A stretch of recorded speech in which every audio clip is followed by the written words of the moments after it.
برات بدستم من در گوش کردم گریه کردم میگوید که گوش کردیتون کدام بود اولی باید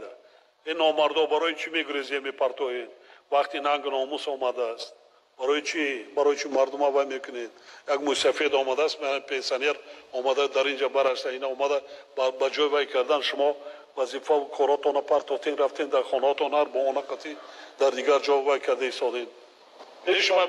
من پیشنهاد کرده بودم که اینا کسا مکافات دولتی را پیشنهاد کنده کن اینجا بیا رنگ روز سوز است کو اونجا بفکریم که چند هفته در همونجا بودی روات هم نشد سوز همین قدم شما باشد همین قدم شما را من بوسه کنم چی گویم آخی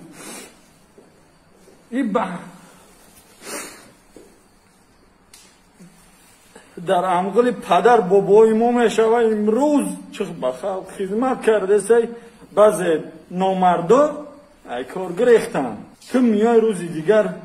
همه تینجی میشوه انشاءالله همه تینجی میشه تو روزی دیگر میای من ترا سوال میتم در این روزی سختی تو در کجا بودی با کدام روح بر روی من نگاه میکنی چی جواب میگوی با چند سال شد کار میکنی؟ 7 سال تجربه 7 سال تجربه کاری من 7 سال تشکر زیاد گرچند یک چیزی عادی وای بودی کردی لیکن ننگ ناموس داشتگی متخصص بسیار وای بود ضربه جانکا بله سلامت باشی موفقیت کجا را ختم کردی؟ کالج تیوی جمهوری شهر دوشنبه را کالج جمهوری دوشنبه بعد نخوندی چی در دانشگاه تیبی ده تولد چند است؟ چند رفته ای؟ 31 دم اویله دار هستی؟ شکرانه خدا صاحب یک فرزندم یک فرزند؟ شهر دوشنبه ده؟ شهر دوشنبه ده شهر دوشنبه؟ کوارتیره ده زندگی میکنی؟ سبب همین بود که جای زیستی برای این برقرار کردن کسی جمعون پدرم در جنگ شهروندی گذشتگی بودم تران جمع بود جای زیستی دویمی نداشتم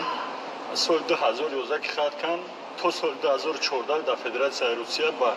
برای جای زیستی دویمی چی کردن مادرم در خانه خیش تواب دادن خانه خیش خیلی خانه هر کس زبون جناب گولی گفتم مادر من نظم بیارم دادر من نظم بیارم فدراسیون روسیه رفت بگه کار کنم بیام یکم سویتی زمین بگیرم مادر من نظم بیارم جناب گولی برای زحمت کشیدم خیلی شکرانه خدا خوزی انا خونه تری نمیخواه همون برک میگن هم تری دور محترم جناب گولی عذاب و باران شکرانه خدا خیلی دانشگاه تیبی در تحصیل نکردی حاضر وای کنیم سپارشیم امکانیت روزانه خواندن داری دارم جناب رکتر این همه باید آشنای ما را وای میکنی داخل میشود وزیر یک جاده میدبرد وایش میکنی کارگر معاش گیره گوده کشه اسدالله رحمان نوشته گیرین ما بینم که چی دارم برای کوارتیر خدمتچیانی دولتی ما یک دو خانه میشه تا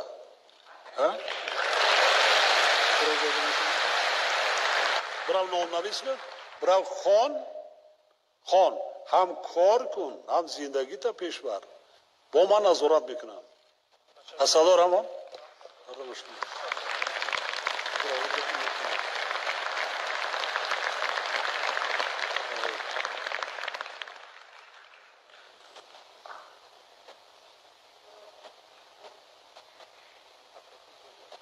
سلام باشی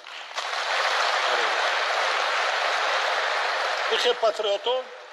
یک وای جستی خودشان قاطی هزارها نفر از خفای خودشان میبرند یعنی هزارها نفر به ناموس میارند